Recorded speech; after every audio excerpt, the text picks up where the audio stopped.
everyone. We're going to go ahead and get started. Thanks for joining us today.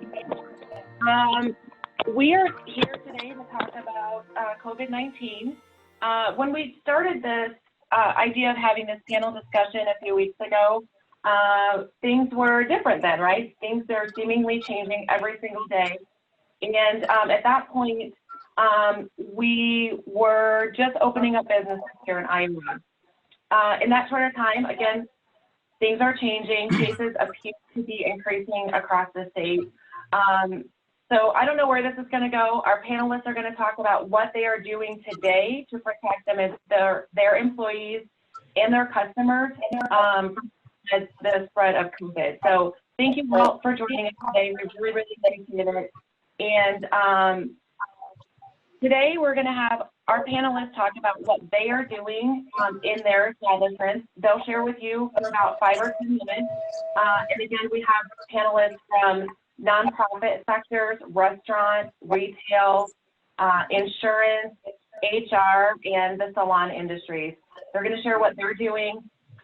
So now we will go ahead and introduce you to our panelists. So first up is Bobby Thomson. Bobby, can you wave at us? Bobby's with Thomson and Company Salon. We have Jeff from Iowa Children's Museum. Jeff, give us a wave so everyone knows which one you are. Mona and Michelle from Systems Unlimited is with us today. Thank you for being here. We also have David Moore from Big Grove Brewery. Thanks, David. Don Hayes from United Fire Group. Aaron Brown from Skywalk Group. And then last but not least, Dan Wegman from Relion Insurance. Perfect. So I'm going to start with Mona and Michelle. If you guys would take a few minutes to share with us what you are doing at Systems Unlimited to protect both your employees and those you serve from COVID-19. We're from Systems Unlimited here. Our main administrative office is in Iowa City. We employ close to 1,000 people across the Iowa corridor. And right now, what we're doing for employees, the first thing is we basically shut down our offices, and we started a phased reopen, and that started on June 15th. And that phase, what it looks like is our offices are still basically closed to the public, except for by appointment only. The folks who are working in our offices were really a skeleton crew. So, for instance, in our Iowa City office, we had about 50 people in our administrative area, and we're down to about 10. And really what we wanted to do is have one person at least to represent each area of our administrative function. And that seems like it's going pretty well. We do have once in a while some people will come to our front door wanting to come in and they have a random question, and we do urge them to give us a call so we can do it over the phone or set up an appointment, meet in person, but we do it in one of our large training rooms. We're required to wear masks at all times unless we're in an office. And for anybody who comes into the building, we have a station that's set up where people would sign in. They indicate whether or not they have any symptoms, and then they indicate whether or not they have a temperature. We do not require that they put the actual temperature down, but we do ask that they do take their temperature. And we also have masks available, the disposable masks. So if somebody does happen to come in or you come to work, you forget your mask, we have them available. We've been lucky that we've had really good access to PPE, especially lately, so we're able to provide that to everyone who comes in. We provide services to individuals with disabilities and mental health needs. A lot of our support is done in homes. And the big change that we've had to make to provide to ensure safety is that we're no longer providing services in our main office. So that means close to 100 people are not coming to the office each day, Monday through Friday, to receive services during regular business hours. That's been huge for us. But we just wanted to, we cut that in March where nobody was coming in and no longer gathering in a large group. Michelle. So on the health side, then we also made sure that we were keeping people safe and not allowing visitors to the house. So we tried to make sure that we just had limited number of people going into the houses every day. That was also a pretty big shift. People were not allowed to go to supported employment jobs. That is something that we are starting to look at opening back up if we can do it in a safe manner. One of the big things that we did is we got PPE out to the houses right away. It was pretty difficult at first to get that PPE.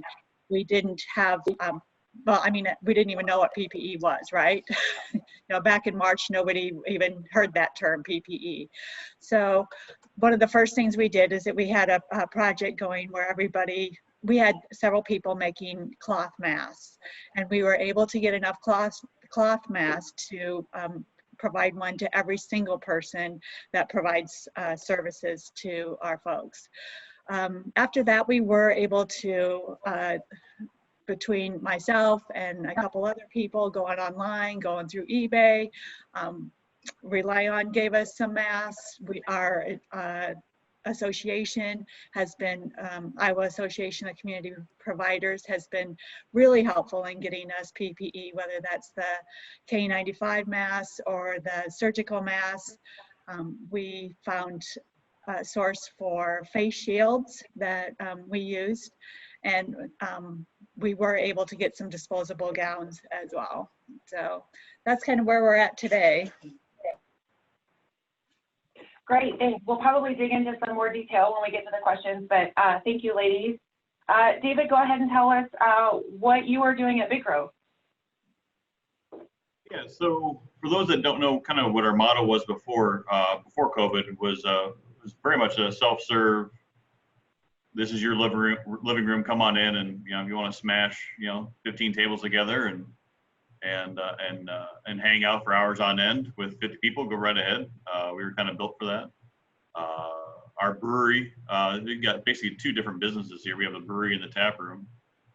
Brewery for us was 50% draft. That would be beer we would sell to restaurants, and then we were 50% package, which would we sold to grocery stores and liquor stores and such. So of course, after COVID, that all had to change, and rather drastically. So in a lot of cases, we pretty much took about a day, and for the brewery, we switched completely to package. So we went from 50-50 to 100% package.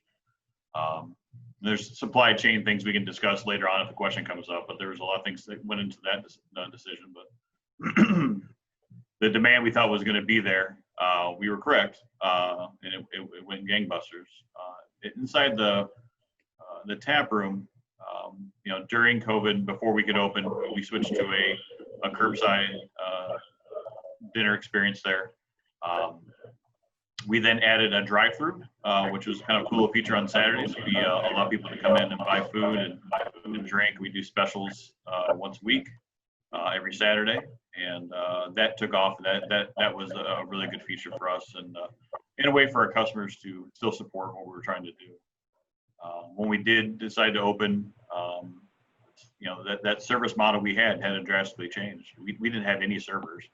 We had bartenders, we had food runners, we had floaters and helpers and cleaners and such, but no servers. So on top of all the training we did to prepare for COVID in regard to guidelines, 38 guidelines we used, basically, a lot of it from the Restaurant Association regarding cleaning, check-ins, and so forth. We can go into that later on, but we also had to train people how to be servers and how to handle sections. And we also allow people. Before, we didn't have a host. You came in and sat yourself.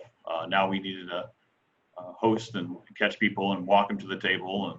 And we had lines everywhere as well. You had food pickup lines. You had food order lines. That all had to change as well. We could have 60 people in line. That if you go 6 foot, it's 360 feet. That goes pretty far, pretty long. So we couldn't have that and then try to operate in that atmosphere as well. So a lot of things had to change. We were able to pivot. We had time, of course, and we planned for it. But yeah, it was a daunting task on our undertake for sure, just because it was such an opposite of what we usually do. The other question was how do we protect our employees? Again, part of those guidelines that run from PPE, we require masks, we require check-ins. So every shift, every employee is checked in, temperature check, given a questionnaire. Like even things like we don't allow pooling of people anywhere. Once you sit your seat type deal, it's your table. And then we use the cleaning. We're always pretty good with cleaning, but we kind of went an extra level. Like we use timers everywhere, so we have set certain timers. So at the host stand, every 15 minutes, timer goes off, and they they know they need to wipe down the front door, all the doors, and then go to the bathroom type deal. And there's like 8 or 9 different timers for different people to indicate they need to clean or sanitize their one section. And so those are little things like that that really help us kind of maintain safety for our employees, safety for our customers. And again, the size of our building as well. I mean, we're very fortunate the size that we do. We can really spread people out. And we can be 6 feet, or in my case, we're 10 feet away from tables, and really allow people to feel open. And then, of course, the outdoor space as well. For us, it's been a really big deal for us to have people to sit outside. But even on the inside, we open up you have 7 garage doors. You can open it all up, and so even the inside kind of feels like you're outside a little bit too. So we're very fortunate in that way because of the design we have. Good, great. Thank you, David. Bobby Thomson will talk about what he's doing in the salon world. Thank you, Bobby. Yeah, thanks for having me. The salon, we were shut down for about 9 weeks during this time. And during that time, I know it was very important to me and my wife to go seek professional help on what we should do to be able to better make sure that our staff and our guests would be safe once we did have the ability to open back up. We're not medical experts ourselves. So one of the things that we did do is that we actually went out and reached out to Mercy Hospital. And we worked with Dr. David Krupp as well as Dr. Josh Eastfold, both of emergency medicine, to go through a protocol and kind of establish a protocol for having guests come back in. We are a service industry where we have very close personal contact with each guest that comes through the door. And those were one of the things that definitely, had us concerned right from the get-go. So we were able to walk through with these 2 doctors and kind of establish and develop a system of hospitable safety. And one of the things that we started with is, the mask. And there's actually a website currently right now called masksofwellness.com. And it's started by Dr. David Krupp, but talks about the importance of the mask and what the mask does for both if you're wearing it and your guest is wearing it, the significance and how much that actually helps control the amount of spread of the virus. So, masks were implemented.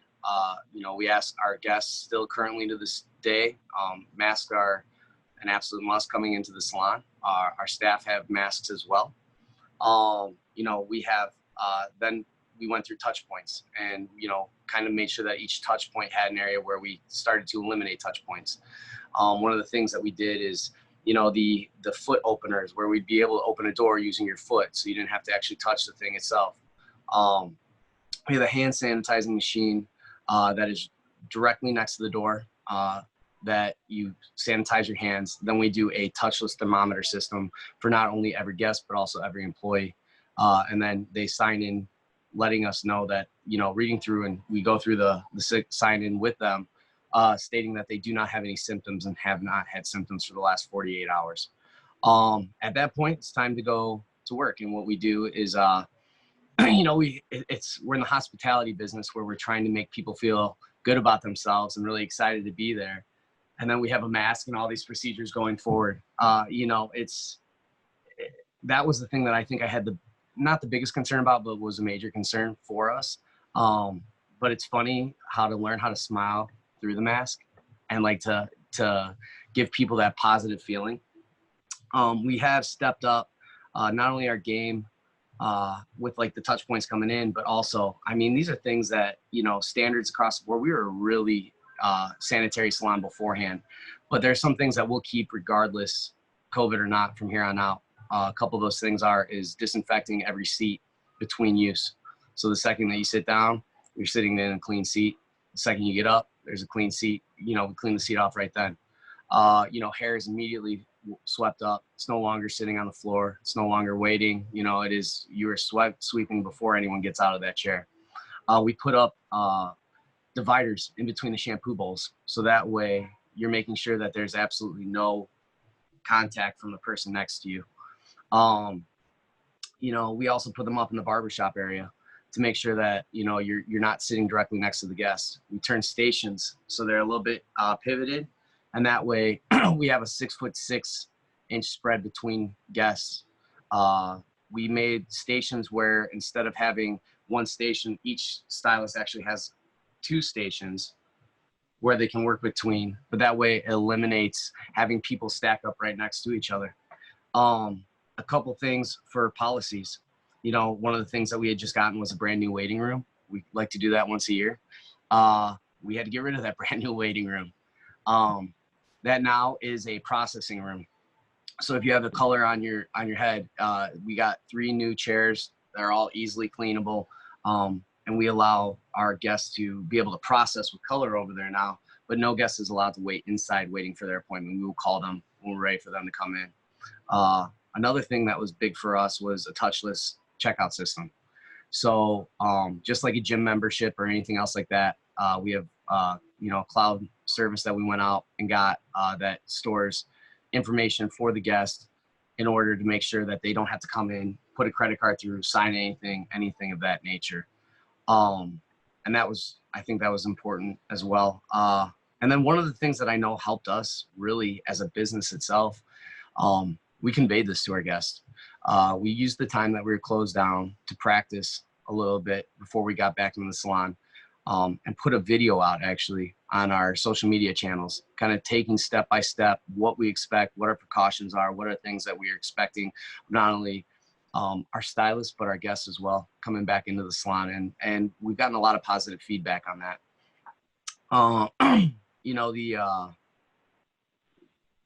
The one thing I think that is important too is that we continue to audible. There are things that, keep popping up. There are better ways that we find every day that we can change different things. And, we're trying to stay ahead of whatever, the second wave might be. If there's new technology, a couple of the new technologies that we got is we got a machine that actually comes in, and every night we run it for about 6 hours, but it kills all of the bacteria, viruses, things like that, up to like 99%. We actually just installed 2 UV blue lights. They're machines that each stylist has to put whatever they're going to bring out on the floor into right directly from their car. So their keys and their cell phone is all we instruct that they're allowed to have in. That goes in there, but also it's a one-time use comb, a one-time use brush. And then that is going not only into a barbicide, which will help kill any bacteria or viruses on that, but then also directly into sterilizing machine for about 15 to 20 minutes to make sure that the items are actually sterilized as well. For our guests or for our staff and our employees, we had the masks, we had the shields at first. We found that the shields actually created, those were hard. The mask, we kind of got used to, right? It's like wearing a watch. First couple of days is a little weird, but the mask actually kind of seems normal now. But the shields were a little bit different. So we changed from going to the shields to actually glasses. And that's been a huge, huge change. One of the things I can tell people that if you do have to wear a mask, and some little tips, pro tips maybe, a piece of tape over the nose and then the mask on will help any fogging of the glasses. Also, I know there's a sense of claustrophobia when a mask goes over your face. A nice piece of menthol gum or a cough drop helps that quite a bit. So those are some of the things, but I'm sure we're gonna kind of get back together and change some of the things again here. So good, thanks. That's those are some good tips I think we can all use, right? With the fogging and the menthol gum. Good. Hey, Dean Wigman, tell us what Relion is doing in our office setting to protect employees and customers. All right, can you hear me? So I a lot of what I've heard, we kind of implemented too. I mean, we did close down and then phased back in once we were, starting to see that was being allowed, and we felt like we had the processes in place to make a safe environment. So we came back in a couple phase approach with, as of last week, everybody being back in the office. We kind of installed a lot of things that everybody talks about. When all staff comes in, all outside guests come in, we're asking that they sanitize their hands, take their temperatures. We are enforcing masks in all public spaces or common areas. Kristy made us some nice decals, so we have circles around the office where she's measured 6 feet from all of the cubicles and the seats, so we know where to stand to try to maintain and reinforce that social distancing, even with the masks and talking through some cubicle walls. But Bobby mentioned the air purifiers. We are hoping to have those in the same type of system installed that connecting to our HVAC here in the next day or two. Then we created what we call in a COVID capacity. We have limited all of our conference rooms and any meeting in those conference rooms to a specific number of people. So we know that in our main conference room, we used to pile 40 people in there. Now it's down to 9. So we know that we can keep the spacing and everybody can be in there and be safe. We have opened up the office to visitors again, but we have installed a very large plexiglass barrier at the front to protect our front office staff, and then just kind of reinforce what we're trying to do and be safe to any outside visitor. I believe in the typical things, the stuff that we all should have always been doing, but we're just trying to reinforce with signs everywhere for personal hygiene and just making sure that we're eliminating all of the potentials that we can out there. And then Bobby mentioned the audibles. We're meeting multiple times a week. We have our emergency action team that getting together, kind of evaluating, taking feedback from our staff and any other associations or what we hear from other people, and evaluating if we can implement some of those procedures too. So it is something, what we did in March changed to May, June, July, and we're expecting to keep changing. So I think that's pretty much as far as the stuff we've implemented, unless, I don't know. Perfect. Thanks, Dan. And Jeff, tell us what's going on at the Iowa Children's Museum. All right. Thanks, Kristy and Dan. Really glad to be here. So I think a lot of the things that have been mentioned apply to us as well, and I'll just try to hit on some of the maybe unique factors for us. So we have been closed since March 16th to the public, and have been working from home for those who are not part-time floor staff, for those of us on the leadership team. So we are a nonprofit, which probably most of you are aware of that. So we've got some unique factors in that regard as well, being both an attraction and an educational facility, but then also having that element of being a nonprofit as well. So some complexities maybe we can get into a little bit later there. So we've been working on a phased reopening plan that involves not just getting the facility open again, we're not open yet, but also providing programming in other ways, doing other outreach activities in the community. When we do return, we've had some folks that have been working from the museum spaces, you can imagine, trying to do retrofitting and modifications that are needed for us to reopen. We are doing a number of things as we start to come back into the space. So again, like everyone has said, masks are required. They will be required for guests as well, although none of this has been publicly released yet. So you guys are getting a little bit of a preview. We will be doing time ticketing, as a lot of different attractions are doing. So in the old days, the Children's Museum, if you were a member, you came and showed up, and during open hours, if you were a one-time visitor, you come and pay for admission for your family and come on in. What we're going to be doing now are time ticketing play sessions. So that will be done online, and the play sessions will be for a finite period of time. Some days we'll have just a single play session at the beginning. Some will have multiple play sessions.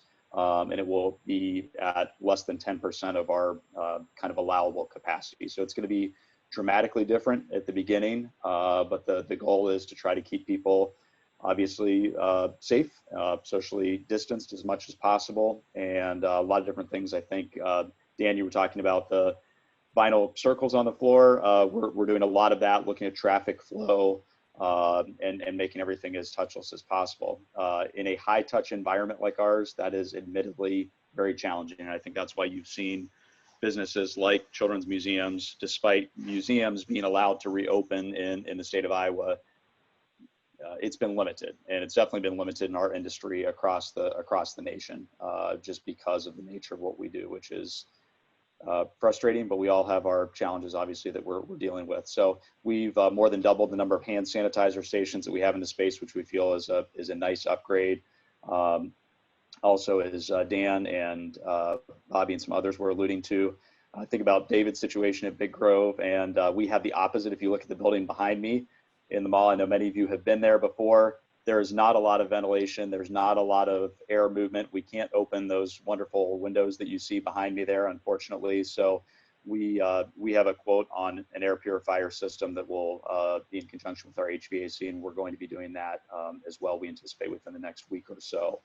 So some different things like that we're as excited as you can get about things like that that are infrastructure related, but certainly we want to reopen and remain open. And I know everybody can echo that. And obviously, as Kristy alluded to, the things that we've been seeing in the past week or so are harrowing, to say the least. So we're cautiously optimistic that we'll be able to open relatively soon. It'll be a limited staff, as you all can imagine, just because with the very limited numbers, the focus will be on people having an experience that is safe, but we hope also I'm veering a little bit here, but from a marketing standpoint, we hope that it's a one-of-a-kind experience too. When you come into the museum sometimes and it's super busy, it can be a little bit daunting and maybe a little bit frustrating. So we hope that there's a dual benefit there. We're keeping people safe, but also when people come in, they're having a really fantastic experience because it's been 4 months that we've been closed. So I'll stop there for the time being. Thanks again, Kristy. Perfect. Thanks, Jeff. Okay, the first question I have, I'm actually going to ask all of our panelists to very, very quickly answer. There could be some attendees out there that don't know where to get additional information, precautions, best practices for your specific industry. So Mona and Michelle, where do you go for changing and updating protections and on best practices for your industry? And I think you said that earlier, but in case people missed it. Sure. Well, we have it's called Iowa Association of Community Providers. So that's our association that we belong to. And that is, they've been pretty helpful with information specific to the type of services that we provide. We don't fit into a hospital model. We don't fit into a nursing home model. We work with people in their homes in the community, but we have staff coming through 24/7. So it's a little bit unique. So they've been a really nice resource for us. In general, we also look at the Johnson County, the Department of Public Health in Johnson County. They've been somewhat helpful, especially lately. In the beginning, they were a little bit, well, I shouldn't say that, but they've been helpful. And then also CDC, they have had some really helpful pieces. It's hard to wade through all the information, but they have some really good targeted stuff for businesses and for healthcare. So those are pretty much our resources. Did I miss anything? No. Okay. Yeah, that's about it. Good. Yep. Good. Thank you, David.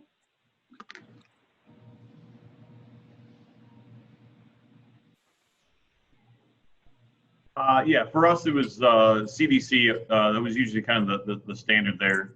CDC, then we would use the Johnson County Department of Health. From there, for kind of industry-specific guidelines, and for the brewer, we have the Brewers Association, Iowa Brewer Guild. For the kitchen and tap room, we use the FDA, and then mostly the Restaurant Association of Iowa. That was kind of our cumulative path for research for all things. So, and a ton of common sense for the most part too. So, applicating that to Bobby's point, making that sing with your hospitality. That was probably the big focus for us. So. Perfect. Jeff? Definitely CDC, Johnson County Public Health, and we have an association as well that has certainly been helpful in terms of sharing best practices. And then just really some individual contacts as well. We have a couple of museum members that are at UI Health, and so really trying to, as Bobby kind of alluded to with Master Wellness, which we're a part of as well, great initiative there. Really looking at just having those conversations and just getting even informal feedback, I think, when we share our plans with trusted folks. So I really would advocate for that as well. Good. And Bobby? Yeah, we do a lot of the same as everyone else just stated. CDC, RT Live is a website that we like to check, which kind of shows how the virus is spreading and from person-to-person contact. But another thing that we do is we actually, I have a group of 5 other hairdressers that are in similar predicaments, but also in different areas of the country. We have Albuquerque, New Mexico, Chicago, Illinois, Palm Springs, Florida, and 2 salons in New York. Actually, and then one in Minneapolis too. So yeah, it's 5. Anyway, we get on a Zoom call just like this about once a week and kind of share some of the things that have really worked out in our salons and some of the challenges that we see, and kind of try to work through it together. Just because we didn't get as much laid out for us as a salon industry on what to do. Good. Good. So what I'm really hearing is you guys are getting information at the national level, at the local level, from your personal contacts, and then your industry association. So there's a lot of ways that you can really, share with others and gather information from others. So I would encourage all of you who are watching this to do that as well. I have a couple of questions. I'm going to start with Dave on this one. I'm curious, particularly with the industry. David, have you had any pushback from employees and or customers on complying with the practices that you've implemented? And then how are you working through that? Yeah, so I think the big thing for us was a concern for employees coming back and and wanting to come back and feeling safe. So I think that the reason why we went so hard on the guidelines and training and such was for them. We had some initial pushback from people, rightfully so, concerned about, if we didn't change our business model or our service model, they didn't see how we would be able to protect the staff. So we actually did a gigantic Zoom call with 140 people, and we went through exactly what we're going to do, not just the guidelines, but also how we're going to change our service model. And then from that point on, we had a few people who weren't able to come back, but most of it was pre-existing conditions, and they were high risk, or there was an issue with childcare. Otherwise, we brought everybody back and then some. So for us, I think it's just a matter of kind of setting that tone and making sure we're good to go. We enforce PPE, we enforce mask wearing and a couple of different standards for the brewery, a couple of different standards for the kitchen and such, but no pushback at all from our staff. And in most cases, they embraced it and championed it for us, because we kind of set it aside and let them know that, most of this is for you. Why we're trying to do this is protect you. And then for customers, we haven't, and we hear, we're hearing it the last couple of weekends. I'd be curious to hear it again this weekend, but a lot of people wanted things to go back to the way they were. For us, our service model, we're not prepared to do so, but for them, no pushback. We ask them to stay in place. We ask them to kind of do a lot of things that they're not used to doing here, and we've had no real serious issues with that. I hope that continues, because it seems to be keeps everybody safe at this point. But right now, we haven't had any issues to deal with it, or haven't asked anybody. We've given people permission to, as if we had somebody who was overserved and maybe being belligerent, we would treat them, we would ask them to leave type deal.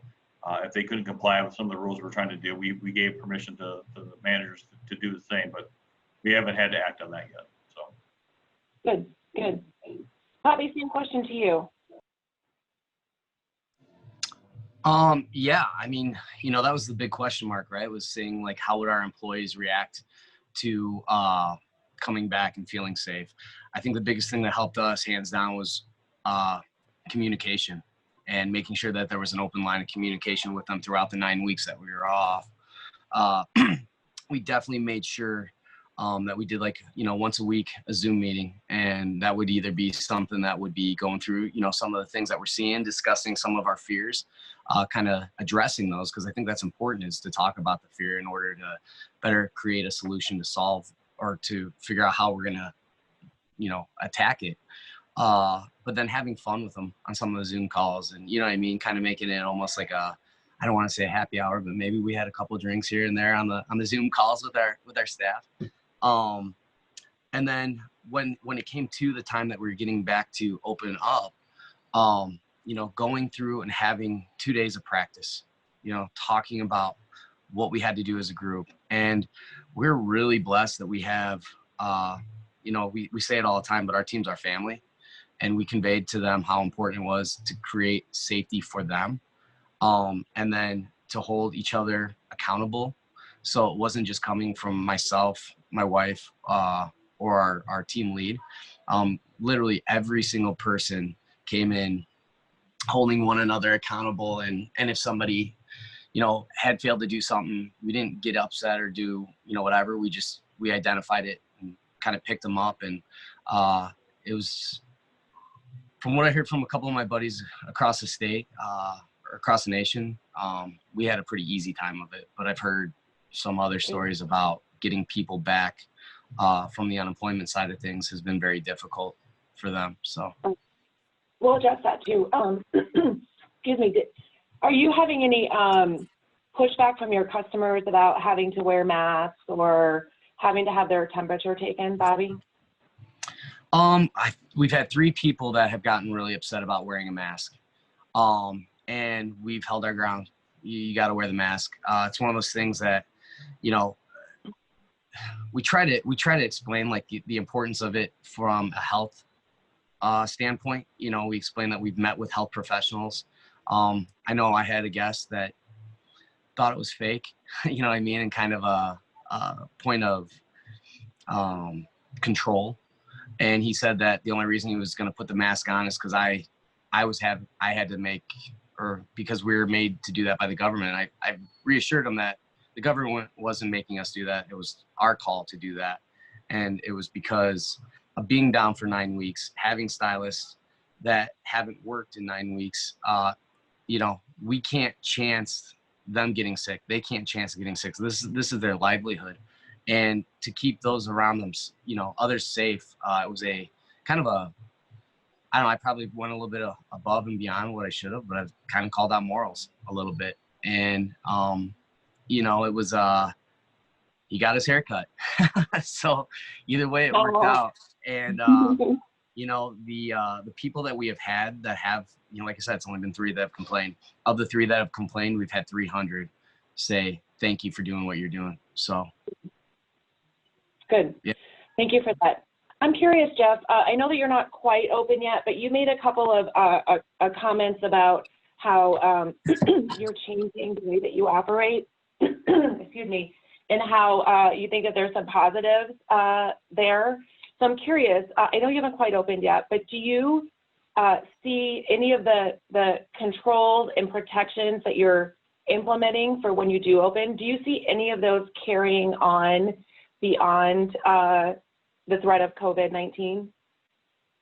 Yeah, it's a great question. I think one thing, and I'm sure others on the call can probably echo this, is just, really maybe an increased emphasis on the visitor experience. And I think several have already alluded to that. And it sounds a little fluffy, but just having an appreciation for the fact that hopefully we are going to be able to reopen. I think you appreciate more, that opportunity to serve the public and to do what we do. So, how that plays out for us, I'll be honest in saying, definitely have some nerves these weeks, as many of us do, and just thinking about the possibility and getting ready to reopen at some point in time here. Our staff has been extremely supportive, and I think the general public and our members in surveys have been supportive, but I think we need to up our game.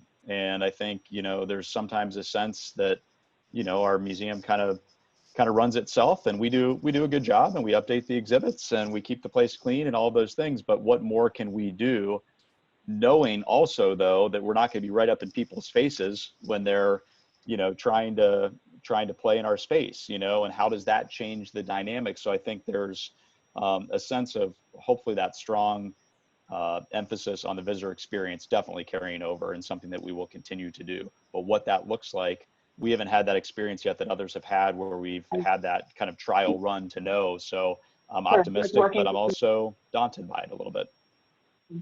Good.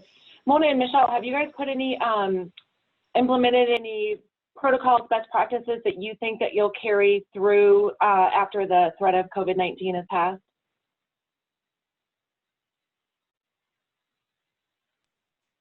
I'll start this one. The first thing that comes to mind is the use of technology.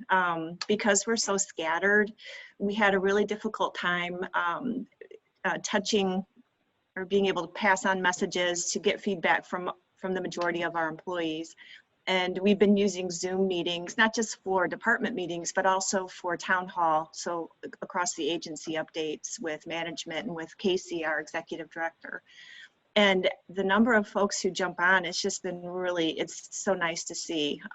You know, we have close to 200 people who will participate in these meetings, when in the past, when we would do it in person, we would maybe have half that number. So the technology has been really nice. Otherwise, I think that there is just in general a feeling of just awe and respect for the employees who are providing direct services to the people that we serve. It's a whole renewed just appreciation of what we do as an agency and the services that are provided, and the people who are doing it day to day. So it's been eye-opening, just seeing everything so differently and really appreciating things so much more. That's my piece. Michelle, go ahead. So one of the things, Mona did mention technology, and we were able to start doing day hab by Zoom. So every location has a computer, and we have people that are then here in the office, and they do conduct day hab by Zoom, which is, you know, they'll have an activity, the things for that activity get out to the houses, and then kind of everybody works on it together. So that, like Mona said, that's been really fun to watch at times. One of the big things, though, I think, is just that we went from really having a problem with our office space to not having that problem at all. We couldn't find parking spaces usually in our parking lot during the day, and of course that is not a problem anymore. So I think just realizing that we do have positions that can potentially at least work from home part-time has been the other big thing that we will probably continue to use going forward.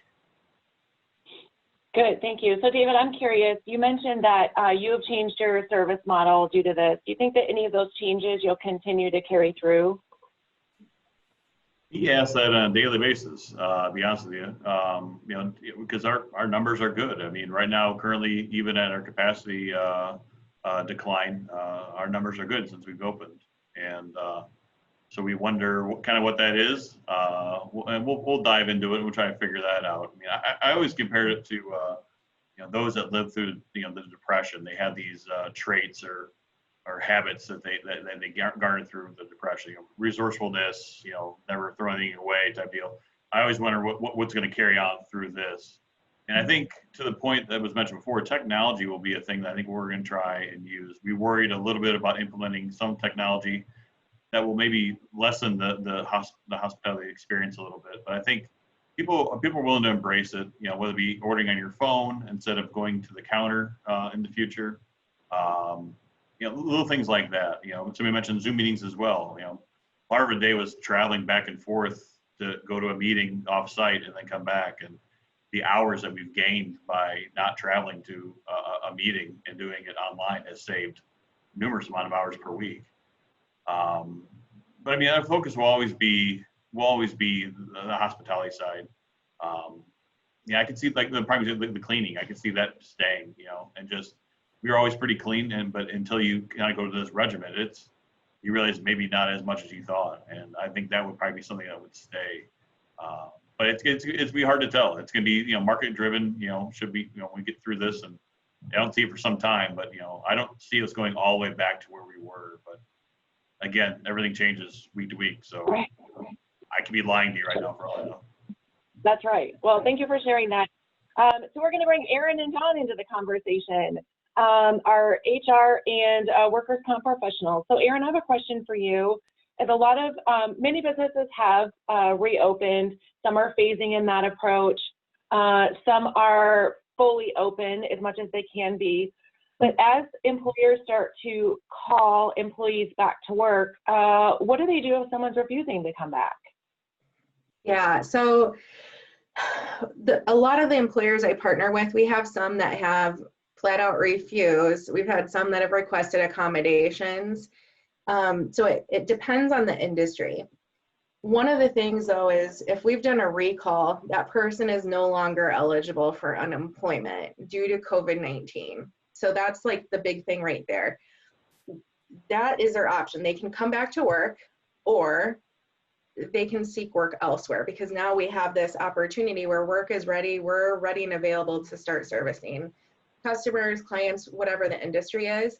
So it's important that people understand like that they're staying up to date with the unemployment claims that are coming through for individuals who did have temporary layoffs, to ensure that we're not having like false claims go through, and then to make sure then following through, like explore why a little bit those people don't want to return, because that's part of the employment experience, is to work with employees as to like what is that feeling of that's preventing you from wanting to return. Is it you have anxiety about the situation? Are you high risk in multiple categories? Is it you just need an accommodation, or is it you're not comfortable coming here? So there's a lot of things that need to be explored, and then you kind of like narrow it down to what the best option is. So a little bit more work than just a straight yes or no, but I think it's really working with the employee. And then if you do have those individuals who just straight up refuse, they're not really working with you, they're kind of, those are the people that they're probably not going to have a position to come back to. Like they're elected at this point.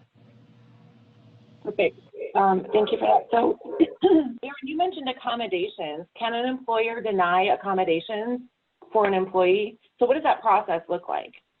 Yeah, so I use like a form, and I tend to partner with medical providers because I'm not a medical provider, you know, and it looks like most of the panel is not medical providers. So what I would do is I would submit, like I would send a form to the individual, have them complete it, have them work with their medical provider, and give very specific instructions back as to what it is that they're wanting for accommodation. Like if they're going to tell me that they need to work from home until a vaccine is available, I don't know if we can actually accommodate that, because we don't know when a vaccine is going to be available. I don't know if we have the systems in place to support long-term remote work. There's a number of factors that would go into that. So just requesting accommodations doesn't mean that you're going to get what you want. We as businesses, we can do like so much, you know, we don't have to bend over backwards for individuals. That's why it has to be like a reasonable accommodation. Perfect. And again, if you have follow-up questions to any of these, then please type those in the group chat. I will monitor those. We do have one out there. I will continue to, I'll come back to that one. Dawn, let's talk about workers' compensation. Is COVID-19 compensable under I lost a little bit of that, Kristy, but I think what you might ask was if COVID-19 is compensable.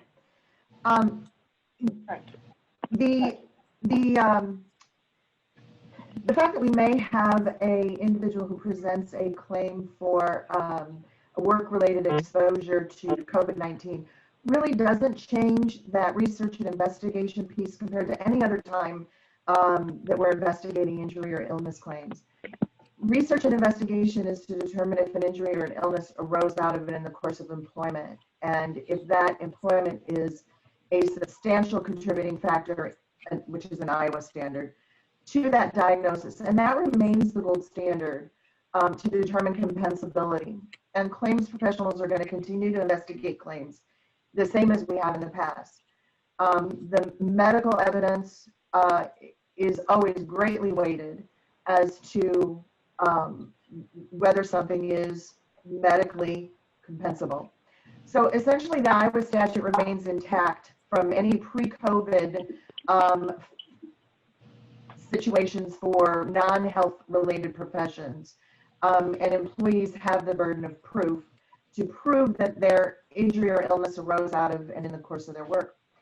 In general, some states have adopted by executive order and to try to amend statute, which is actually the jurisdiction of legislatures, to establish that there's a presumption of work-related exposure from which COVID has been contracted. And thereby, that's kind of trying to overcome the employee's burden of proof that the diagnosis arose out of it in the course of employment. The theory for those particular classes is that the work exposure to the illness was either actual or an increased risk in contracting the illness. So if we think of EMTs and healthcare workers, that certainly is probably an increased risk to, say, maybe those who might be in retail. And so there's varying standards right now across the states, but right here in Iowa right now, the issue of compensability still applies according to the statute. Perfect. If any follow-up on that, please in the chat. Erin, I have another HR question. Somebody says we will not be recalling all of the individuals who were placed on furlough. When do I need to tell them that they will not be coming back? So this is one of those things, like it's a call that you can make. It's a tough position to be in, but if you're not letting those individuals know that they're not going to be returning, they're not going to start looking for work elsewhere. And there are job opportunities out there. There are places that are hiring. So I'm partnering with another group right now, and they're in the same situation. We're going to talk through it because I need to understand, like, why do they not want to notify the individuals? Is it because they want them to stay on unemployment and have it coded as COVID-19 related, and are avoiding the actual unemployment coding of, you know, they've been terminated? So there's things like that, because that would affect in their unemployment rates. So I think we just need to understand, like, what is their thought process behind it, and then we would just have further discussions. So to me, I would say it's better to communicate to those individuals a little bit earlier so they know what's going to happen. Nothing is worse than living in this state of, like, uncertainty when there's already a lot of, like, scared feelings with people, right? So people are nervous, there's anxiety, there's just a lot of fear out there. And if you're not following up with them with what the status of their job is going to be, that's one more thing that's just added on their plate. Great, thank you, Erin. This is really a question for anybody. So if you've got, I'm actually going to ask it differently. My question was, are you able to acquire the PPE, the supplies, the sanitizers, all of that stuff? So we're in an office environment, and we've been going through PPE like crazy, and we're probably would be considered relatively low risk. But wondering how, or if anybody's having issues acquiring any of that stuff. Where do you go to get it? Maybe there's somebody that's listening that is having trouble acquiring the supplies that they need. So David, where do you go to get it? Are you having a pretty easy time acquiring what you need? Yeah, we've been, we haven't had an issue. So mask wise, We've got a couple different vendors, Hilo Graphics, Johnny Five. They're both doing cloth masks. We've got another one for some face shields. The University of Iowa, I think it was, I can't remember exactly, but it was, I think University of Iowa had face shields. We're trying to use that in the kitchen, a little bit easier for being super hot in the kitchen there over a grill. It's a little bit easier. Sanitizer and everything else, we haven't any issues. Our regular supplier who does our chemicals for our brewery, EMS here locally, we haven't had an issue there. Dispensers as well. We've probably got 10, 12, I don't know, 15 dispensers. We've got a pile of dispensers here, such a big space. Yeah, everything else, I mean, we're pretty PPE heavy already because of the manufacturing and the kitchen and everything else. So we already had those sources already in place. I have seen even places that typically the guy I buy cans from is now selling masks. So, you know, like people are getting into the game, to say the least, depending on what you're looking for. I haven't seen too much in hikes in price, but there's a few of them that are just getting into it, probably didn't buy right, and they're selling them pretty high, expecting people just to need it. So, but no, fortunately, we have not had a huge issue. But again, we already had those sources in place. Good. I know, Mona and Michelle, you mentioned that you are getting PPE. Anything else to add? I do have a fair inventory, at least to last you for a while. Yeah, we actually had a lot of trouble at first. We had originally ordered about 1,000 masks from somebody, I think maybe back in February, late February. But as you can imagine, with 1,000 employees, that's not going to last us very long, which is why we went to the cloth mask. We still have a little bit of trouble getting some cleaning supplies, especially disposable wipes. I will say, just a plug in for the Linick and Seelick commercial division on Gilbert Street. They have been really helpful to us in getting stuff. So. Good. Good. Jeff, are you creating quite the inventory of PPE, sanitizer, all of that protective equipment for when you do reopen? Yes, yeah, and I think some little supply chain issues early on, as others have described, but I think we're feeling pretty good about where we are right now. Good. And then finally, Bobby, how about for your industry? Are you have what you need as far as PPE? Yeah, so I'm paranoid. So we went out there right away and kind of, made sure hand sanitizer, masks, things like that we got right off the bat. I want to send, I don't know if she's on here or not, but one of our guests, Anita Bogelsang, made over 150 masks personally, 4 different sizes for us. And actually I have one of them right here. I mean, they're nice, the operating room kind of style mask. We did have one little hiccup. We ordered a couple sanitizing machines offline and we're promised that they had the sanitizer and everything else as well. We're still 10 weeks out from getting those in, but thank goodness we had a couple other ones already here. But other than that, yeah, it's been pretty okay. The other thing is too, is if there is shortages out there, my wife did this for us just as a family, but it actually turned out pretty good and was one of the better hand sanitizers we had. She found a homemade recipe online and it was the 80%, alcohol percentage or whatever. And it worked out pretty good. So there's other options out there. Good. So with that, I know a lot of, a funny story, right before this really hit. So I think it was late February, early March, I was visiting with a provider here in town, and they were stockpiling disinfectant wipes. So I know where all of the Eastern Iowa wipes are right now. But it sounds like those are a little bit easier to get. And there are remedies out there where you can make your own homemade wipes. So we had a producer here whose wife made some wipes for us. The recipes are out there online if you're having trouble getting those. But I think for the most part, the supply chain has improved for a lot of the stuff, the hand sanitizer, the mask. Still a little bit shaky on the disinfectant wipes, but again, you can make your own if you need to. And then I also joke, so I've been in loss control and safety for several years, and I belong to a local association, a safety professionals association, our joke in the last few months is we were using the term PPE before it was cool. So somebody said they hadn't heard of PPE before, but so now everyone's using the term. So I kind of like that. It's coming full circle for us safety people. Okay, I'm going to ask this of all of the panelists because I think it's important for the attendees to know who do what you do, what your plan or protocol is. So Mona and Michelle, if today or tomorrow or in the near future you had an employee that tested positive for COVID, what would your process be?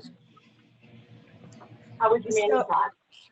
So if we have somebody who is positive, that, you know, first of all, they would need to follow their doctor's orders, but I will just give you an example because we have had some situations here at the agency. And if somebody is positive, if they do not show any symptoms for 10 days, then they can return to work. Now, if they do show symptoms, then that clock starts, you know, on the day, like let's say day 9, they start to show symptoms and they're going to be out for 14 days. And then they have to be fever free for 72 hours without the aid of any medication. So that's the standard that we go by. David? Yeah, so for us, the process we have right currently, so everybody does a check-in. So if somebody comes to us I've tested positive for COVID, we basically start with a little bit of sympathy, a little bit of grace there, because I'm sure most times they're going to be a little nervous about how things are going down and a little scared. So we try to start there. We get them in contact with HR, so we make sure we get them locked in with sick pay. You know, 2 weeks of sick pay automatically, as long as they have a test and they're seeking treatment. And then from there to be back, yeah, with the same criteria, but we usually ask the fit to work note from a doctor for them to come back. And then for us, then we do a little investigation as well. You know, we have a lot of people that work here, young, they're roommates, dating, everything else. We do a little tracing there as well. Don't have too much of an issue in regards to exposure on work. Everybody's wearing a mask and following guidelines. We're usually pretty good there. But if they're living have a roommate, though we ask them, we send them back. We ask them to go get a test right away, and then they're to stay away from the restaurant until they get a test back, negative or positive. And then if it's positive, then they go the same protocol as the one before. We do pay for that time off as well, just to kind of make sure that nobody's, you know, if they get desperate, they make a poor decision. You know, they may fib a little bit, or we want to make it easy for them to make sure that they're taking care of themselves and not risking other staff. So if they're negative, great. We have to find them a new home though too if they're roommates. That's another situation we have to kind of deal with. But we do the best we can to minimize that, and then to help staff get back to work if needed. And if they can't, then we figure a different path for them. So it's not easy, but yeah, we've got a pretty rock solid plan. We got tested early. We were fortunate that it was a negative test, but we thought for sure that the person had all the symptoms, but was tested negative and just didn't feel well. And again, we just asked for a fit to work note, and then we moved on. But it's a couple different steps, but a big part is for them to be comfortable, get HR contact, and then do our own investigation, make sure that we don't have any other potential issues. And then, like I said, the testing for us has been really slick. So we usually get tested within a day. We usually get the results back in a day or two. And it kind of gives everybody a little more sense of security before they return.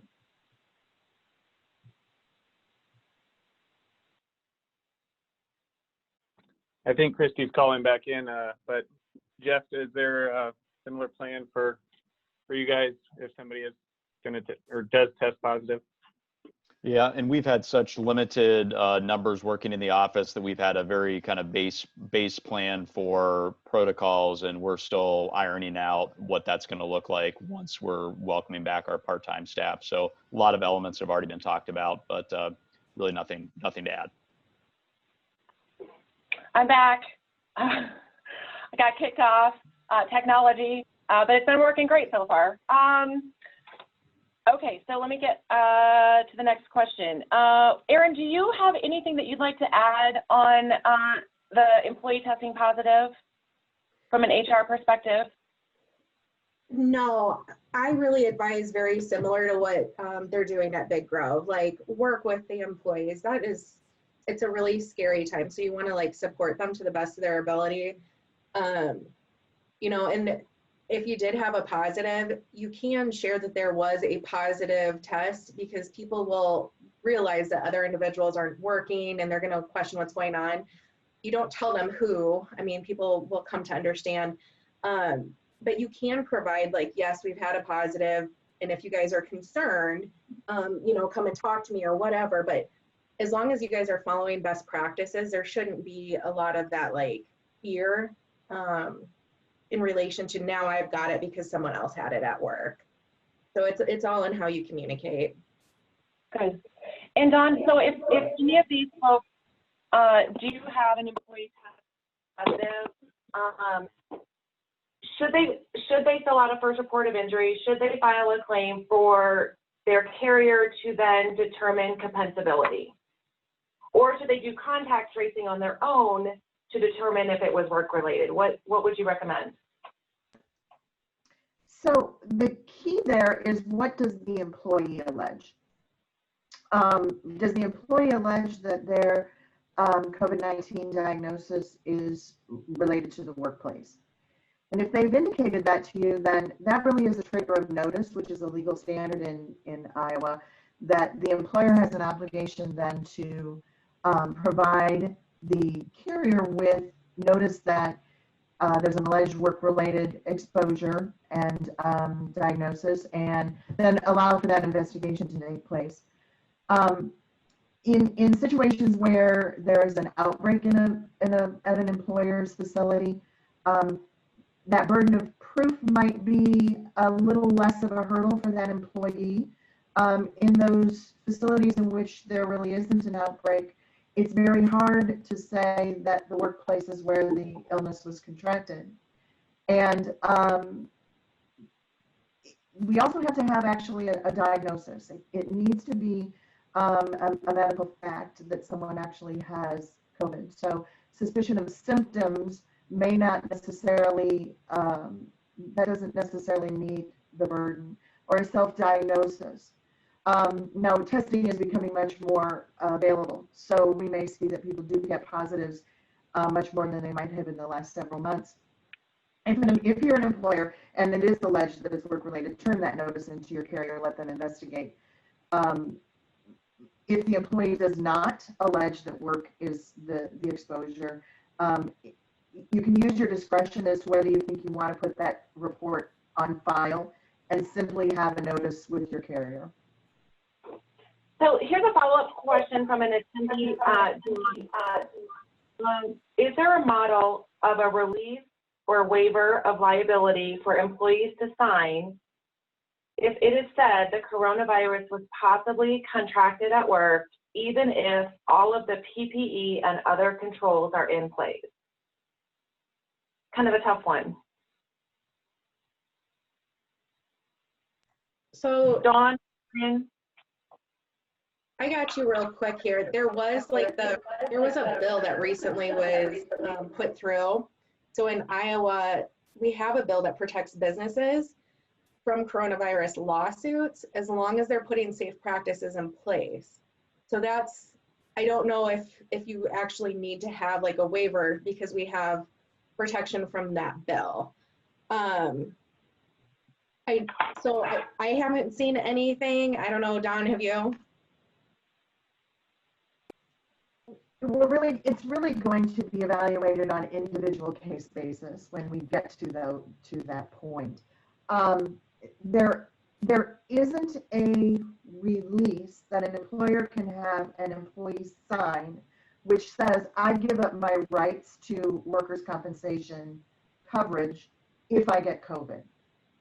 The only mechanism in the state by which employees waive rights is by statutes of limitations, or by actual legal proceedings and decisions or settlements. So the protections that the legislature put through really were on the fly, and so they're as educated and as practiced as they could be in this time of crisis. I think sometimes when we react that way, we're probably not thinking through, and we might have unintended consequences. And often this legislature can act in a way in which the law then has to interpret, and it really isn't, the intent really does not match up with the legal decisions. So I caution those sorts of things as any safety net.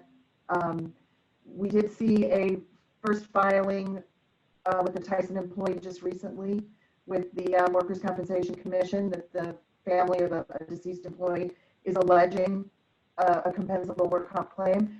So that will take its process, whether it's negotiated out or whether it goes through the commissioner's office.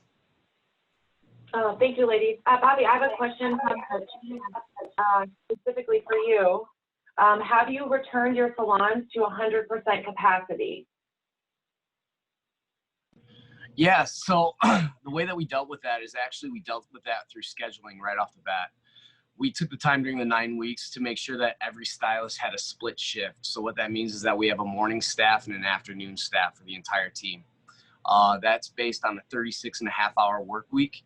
So therefore, we never have more than 7 staff members in the salon at a certain time. Because we did that, we've gone to a quote unquote 100% capacity, but it's actually half capacity of what we were doing before. So it's given us enough room where there will never be people closer than, there should never be closer than people closer than 6.5 feet apart at any time. Perfect. I got about 10 more minutes before I'm going to start wrapping things up. So I have a few more questions. We'll kind of do a quick fire so that everybody gets their questions answered. I'm not really sure who this question is best suited for. I'm not sure if it's HR or just based upon employer practices, but I have a question here. Can you force staff to wear masks?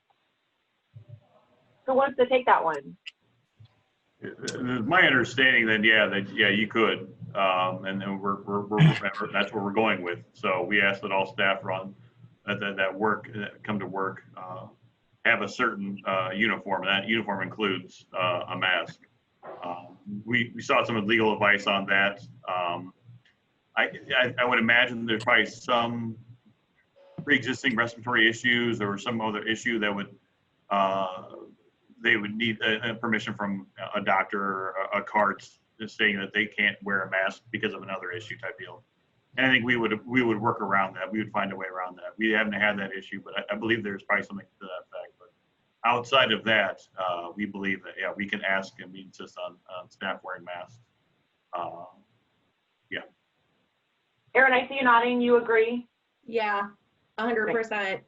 And Good. even if someone needs an accommodation, they would just go through that process of like, what is it that we can do to work with them? Perfect. Real quick, Erin, I'm hoping this is a quick answer. If not, I can get you in touch with the person that asked it. Somebody said, we haven't heard from an employee who went on FFCRA after receiving a positive COVID test and time is up. What do we do now? Well, I think I would want to know, like, how often have they been trying to reach out to that individual? And then what I would do is I would send like a formal letter with return receipt, the works, notifying them that their time has run out. We want them to come back or to contact us, give them a deadline, and then you see what happens when that deadline occurs. So I've had to do that a few times with individuals. They've always contacted me like on the very last day, which is fine. It's fine. But usually then I just need to understand what was preventing them from coming back. Now, sometimes it goes back into there's so much fear and unknown. So you just have to have a conversation. But for the most part, people are returning to work once push comes to shove, because their other option is to no longer be employed. Okay. Thank you. Couple final questions here. This one is interesting, and I'll open this up to the panel. So if you have a policy or an answer to this one, because we're getting into vacation season, right? So the question is, do you have a best practice for how to handle employee vacations now that some places have opened up? And specifically, do you have thoughts on policies for employees who travel via plane and or to known hotspots? Who wants to take that? Yeah, I can take it. That's fine. So it depends. Some states are actually still requiring like a 2-week quarantine. Iowa is not one of them. So people who can travel through, this is going to be like, what does the employer feel comfortable with? And to work with the HR staff is what I'd recommend here. It really depends on where they're going and what their plan is. A lot of people are nervous about taking vacations, to be honest, so this hasn't been a big issue. But I would recommend just kind of having like open dialogue with those individuals, kind of explore a little bit, because you don't want to expose any of your other employees to that potential risk, really. So it's having that conversation, talking to them, and then maybe they do have to do some sort of modified work schedule when they return. Because again, we want to make sure that we're doing what's best for the community, the other employees, not having a breakout on site with our businesses. Yeah, we currently have the policy we have, or the plan we have, is inside the state. In most states, we don't have a huge issue. Outside the country, long flights, stuff like that, we're usually just staying in communication with that employee in regards to travel. So as soon as you request time off, it's automatically, you're gonna have a conversation with me regarding intentions, plans, and such, and we work on a plan. With the testing, again, though, we require now that they get tested before they come back. It just makes things a lot easier and takes a lot of the equation out of it, where they have to quarantine for 14 days. They get a test, schedule it, and then we move on from there. We allow them to do that and then come back to work, and it's been, we haven't had to use it yet, but that's the plan we're currently using. To Aaron's point, no one's really traveling that much, and therefore it hasn't come up yet, but we do have a plan in place. Mona, Michelle, do you guys have anything to add? Do you have a policy in place for Systems Unlimited? We don't. We don't have anything in place. No. I don't know. Really talks about Yeah, it. we haven't really. Thank you. Anyway, last question I have, and then I'm going to take a few minutes just to wrap things up. And again, I will, real quick before that, one quick question for you, Aaron, from the attendees. If we had employees working from home, do we have to continue to provide them that as an option? No, I think it's important to see, like, is it working or is it not working? Because if it isn't working, what are the reasons that it's not working? Because again, if it's becoming a burden on the business to keep people working remotely, that's not a reasonable accommodation that you have to keep in place. So it could be just, that's a temporary solution until we can figure things out and get everyone back on site. There's ways to like think about that a little differently, but you do not have to continue to offer that. Okay, last question, and this is really open to anybody who has a good answer to it. How do you handle employees calling in sick if they have a temp, but no known COVID-19 symptoms or diagnosis? So they have a temp, but no other symptoms or formal diagnosis. Do they just stay at home for that day, or do you request them to stay home longer? Dan, what are we doing here at Relion? We are doing a 72-hour, you must stay home for 72 hours after, or temperature free. So if anybody, when they come in, has above 100.4, they are supposed to leave immediately. And once they don't have a temperature anymore, it's 72 hours after that before they can return. And last I knew, that followed CDC guidelines. I don't know if they've changed that at all, but since when we implemented that, that's what the guideline was. Who else has something to say about that? Yes. I would say, yeah, for us, if they come with a temperature, they are then put right on to the process of getting a test. So we send them right to get a test. They go, we use the term actively pursuing a professional diagnosis. So it's, as long as they're doing that, they get 2 weeks sick time, whatever they need to kind of get that done. They go and get a test. But yeah, we consider that one of the symptoms and therefore require a test. And they cannot be on site again until they get a fit to work note again, or a negative test, one or the other, depending on what the results come back as. But yeah, we take a temperature in that regards. Yeah, we require a test at that point before they come back. Anybody else have anything to add? We're the same. You know, we'd rather be safe than sorry. You know, the 72 hours, but as soon as they get that temperature, they are informed that they have to go get tested first. Okay, perfect. David, back to you real quick.